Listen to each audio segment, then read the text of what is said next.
ગીર વિસ્તારમાં ગીર સોમનાથ, જૂનાગઢ અને અમરેલીમાં આવતા 196 ગામમાં સેન્સિટિવ ઝોન લાગુ કરતા ત્રણેય જિલ્લાઓના ગામડામાં આ લોકોએ સંમેલન, મિટિંગો અને ટ્રેક્ટર રેલી યોજી વિરોધ કર્યો હતો. ત્યારે ઇકો સેન્ટર ઝોન મુદ્દે ભારતીય કિસાન દ્વારા જે વિરોધ કરેલા અને સરકાર સમક્ષ વિરોધ કરેલો હોય તે મામલે આજરોજ ભારતીય કિસાન સંઘના હોદ્દેદારો, રાષ્ટ્રીય અધ્યક્ષ વિઠ્ઠલભાઈ દુધાત્રા, પ્રદેશ મંત્રી આર.કે. પટેલ, પ્રદેશ સહકાર મંત્રી મનસુખભાઈ પટોડિયા, ગીર સોમનાથ જિલ્લાના પ્રમુખ ભરતભાઈ સોજીત્રા, જિલ્લા મહામંત્રી રાજેશભાઈ પાનલિયા દ્વારા વન મંત્રી મોહનભાઈ બેરા તથા કૃષિ મંત્રી રાઘવજીભાઈ પટેલને રૂબરૂ મુલાકાત કરી અંદાજે 2 કલાક સુધી રજૂઆત કરવામાં આવી હતી. એમાં વન અધિનિયમન 1980 અને અધિનિયમન 1972ના કાયદા મુજબ દરેક પ્રકારની મંજૂરી લેવી પડે છે કે વીજ લાઇન, પાણીની પાઇપલાઇન, વાડીએ જવાના રસ્તાઓ, જંગલના જાહેર રસ્તાઓ તેમજ ખેતીના પાકોને ટ્રાન્સપોર્ટ કરવાની વાડીએ જવાના આધાર પુરાવા સાથે પરવાનગી મેળવવા ખૂબ જ તકલીફ પડે છે.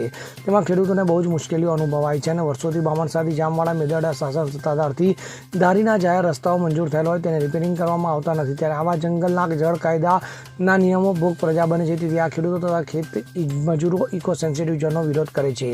ભારતીય કિસાન સંઘના હોદ્દેદારો દ્વારા વનમંત્રી મોડાભાઈ બેરા તથા કૃષિ મંત્રી રાઘવજી પટેલને રૂબરૂ મળી સમગ્ર મામલે રજૂઆત કરવામાં આવી છે. તો આ રજૂઆત મામલે વનમંત્રી, કૃષિ મંત્રીએ ભારતીય કિસાન સંઘને યોગ્ય અને ઘટતું કરવા ખાતરી આપી હતી.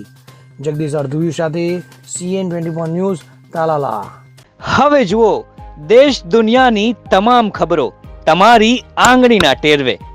ઉઠાવો મોબાઈલ અને Google Play Store પરથી ડાઉનલોડ કરો અમારી CN24 ન્યૂઝ મોબાઈલ એપ.